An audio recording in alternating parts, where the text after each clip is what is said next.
ذرا سوچیں آپ آزاد تصور ہوتے ہیں ایک ملک جس میں بجلی کی پیداوار 8000 میگا واٹ کے لگ بھگ ہے، اس میں سے 2700 میگا واٹ آپ پروڈیوس کرتے ہیں، یعنی 1/3 حصہ، اور اس ملک کے میجر ڈیمز بھی آپ کے پاس ہیں۔ لیکن جب سہولیات کی بات آتی ہے تو آپ کو ویسے ٹریٹ کیا جاتا ہے جیسے اپنی عوام کو ٹریٹ کیا جا رہا ہو۔ قرض وہ ملک لے رہا ہو لیکن مہنگائی اور بجلی کی قیمتوں میں اضافے آپ کو بھی برداشت کرنے پڑیں، اور جب آپ احتجاج کرنے کی کوشش کرتے ہیں تو وہ لوگ جو اس ملک پر عوام کی خواہشات کے منافی مسلط ہیں آپ کی ٹیریٹری پر بھی اسی طرح کے حکمران مسلط کر دیتے ہیں جن کا عوام سے کوئی براہ راست واسطہ نہیں ہے، اور اپنا جمہوری حق استعمال کرنے پر یہ حکومت آپ کو تشدد کا نشانہ بھی بناتی ہے۔ یہ ہے کشمیر کی عوامی ایکشن کمیٹی کا موقف۔ کچھ حد تک صحیح بھی ہے، اور اسی لیے پچھلے 3 دن سے کشمیر مسلسل جل رہا ہے، اور معاملات کو حل کرنے کی بجائے وفاقی حکومت اور کشمیر کی کٹ پتلی حکومت مظاہرین پر مسلسل الزام تراشی کر رہی ہے اور ان پر سازش کا الزام لگا رہی ہے، جبکہ کہانی کچھ اور ہے۔ میں سمجھتا ہوں کہ احتجاج ہر ایک کا حق ہے، احتجاج پرامن طریقے سے کرنے کے میں نے نہ کبھی حکومت نے رکاوٹ ڈالی اور نہ کبھی حکومت رکاوٹ ڈالتا ہے۔ ہم نے ان کو مذاکرات کے لیے بارہا دعوت دی، لیکن انفارچونیٹ بات یہ ہے کہ شاید ان کا ایجنڈا کچھ اور ہے، یہ مذاکرات کے بجائے شاید اس پرامن ریاست کے امن کو تخت و تاراج کرنے کی طرف ہیں۔ ویڈیو میں آگے بڑھنے سے پہلے آپ سب سے گزارش ہے کہ میرا چینل سبسکرائب کریں تاکہ آپ فیوچر میں بھی اس طرح کی ویڈیوز دیکھ سکیں۔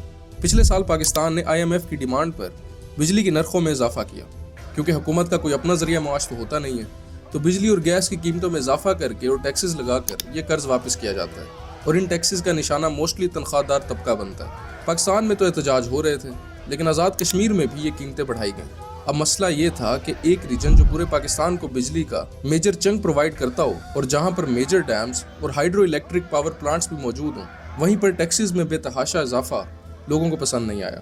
یہ اس طرح ہے جیسے کھیوڑا سے نمک نکلتا ہے اور وہیں پر نمک مہنگا ہو۔ یہ جو عوامی ایکشن کمیٹی ہے اس نے اپنا موقف حکومت کے سامنے رکھا کہ ہمیں یہ منظور نہیں ہے، کشمیری یہ قیمت کیوں ادا کرے۔ یہ کوئی ایسا مسئلہ نہیں تھا جسے حل نہ کیا جا سکے۔ پاکستان کی حکومت افہام و تفہیم اور بیٹر کمیونیکیشن کے تھرو یہ مسئلہ حل کر سکتی تھی، کیونکہ IMF کا قرض صرف پاکستان کے لیے تو نہیں ہوتا، وہ تمام ٹیریٹریز جنہیں ہم کنٹرول کرتے ہیں وہ بھی اس سے مستفید ہوتی ہیں۔ اس کے علاوہ اور بہت سی سبسڈیز آزاد کشمیر کو پاکستانی عوام کے ایکسپینس پر دی جاتی ہیں، سب سے میجر سیکیورٹی، کیونکہ وی آل نو انڈیا کیا چاہتا ہے۔ خیر، پھر یہ ہوا کہ جب احتجاج بڑھنے لگے تو آزاد کشمیر حکومت نے بجلی کے بلوں میں یہ اضافہ واپس لے لیا، لیکن وفاقی حکومت کو یہ منظور نہیں تھا۔ صورتحال کافی مہینوں تک ایسی ہی رہی۔ آزاد کشمیر کی سیاسی جماعتیں اور اسلام آباد میں ڈیڈ لاک برقرار رہا۔ ادھر ڈیڈ لاک تھا اور ادھر پاکستان میں بھی نگران حکومت اپنی منمانیاں کر رہی تھی۔ سیاسی حالات ادھر بھی ویسے ہی بگڑے ہوئے تھے۔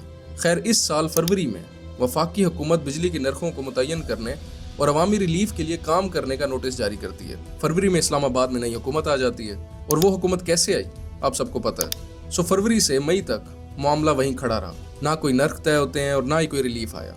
ادھر عوامی ایکشن کمیٹی بھی انتظار کرتی رہی کہ کچھ ہوگا، لیکن کچھ نہ ہوا۔ 11 مئی کو AAC یا عوامی ایکشن کمیٹی نے پرامن احتجاج کی کال دی اور مظفر آباد مارچ کرنے کا اعلان کیا، لیکن جمہوری گورنمنٹ ہو تو مارچ بھی ہوں۔ 11 تاریخ کو پولیس تعینات کر دی گئی اور مارچ کرنے والوں کو روکا جانے لگا۔ آزاد کشمیر کے مختلف شہروں میں پولیس اور عوامی ایکشن کمیٹی کے کارکنوں میں جھڑپیں ہونے لگیں۔ سونے پہ سہاگا یہ کہ آزاد کشمیر گورنمنٹ احتجاج کرنے والوں پر سازشیوں کے الزام لگا کر صورتحال مزید خراب کرتی رہی۔ چودھری انوار الحق جو اس وقت آزاد کشمیر کے وزیر اعظم ہیں، ان پر بھی سنگین الزامات ہیں اور اپوزیشن ان سے مسلسل استعفے کا مطالبہ کر رہی ہے۔ اس کے علاوہ چودھری انوار الحق کا پاسٹ بھی کوئی اتنا اچھا نہیں ہے، اور کئی پارٹیز نے تو انہیں صرف دھوکہ دہی کی بنیاد پر نکالا ہوا ہے۔ خیر، 11 مئی کو صورتحال خراب ہونے کے بعد وزیر اعظم صاحب نے سبسڈی دینے کا اعلان تو کیا ہے، لیکن احتجاج تھمنے کا نام نہیں لے رہے، کیونکہ یہی صاحب پہلے بھی اس طرح کے اعلانات کر چکے ہیں۔ مسئلہ یہ بھی ہے کہ آزاد کشمیر ایک سینسٹیو ٹیریٹری ہے، اور ساتھ انڈیا میں بھی الیکشنز ہو رہے ہیں۔ مودی اور ہندو ایکسٹریمسٹ انڈین گورنمنٹ تو سروائیو ہی اینٹی مسلم اور اینٹی پاکستان نیریٹو پر کرتی ہے۔ اگر جلد سے جلد یہ مسائل حل نہ کیے گئے تو فالس فلیگ آپریشنز اور انڈین پروپیگنڈا صورتحال مزید خراب کر سکتا ہے۔ بٹ آنیسٹلی یہ مسائل کبھی جنم ہی نہ لیتے اگر در حقیقت ڈیموکریٹکلی الیکٹڈ لوگوں کو حکومت کرنے کا موقع دیا جاتا، نہ کہ پپٹس کو۔ اللہ حافظ۔